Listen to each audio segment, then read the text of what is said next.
Our world is becoming increasingly science and technology savvy, and opportunities to study these areas at Ohio State are growing every day.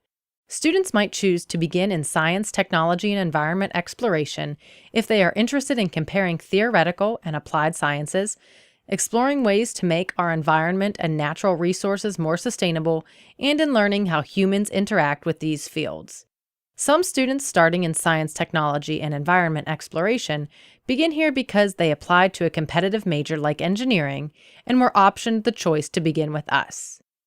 Science, technology, and environment includes majors in areas such as the biological and physical sciences, engineering, environmental science, mathematics, and etymology. In science and technology exploration, students will be challenged to take a rigorous science and math schedule that will keep them on track for a timely graduation. In their first semester, they will begin taking appropriate math and science courses for their interests and work with advisors to learn to prioritize which courses should be taken for specific options within the STEM fields.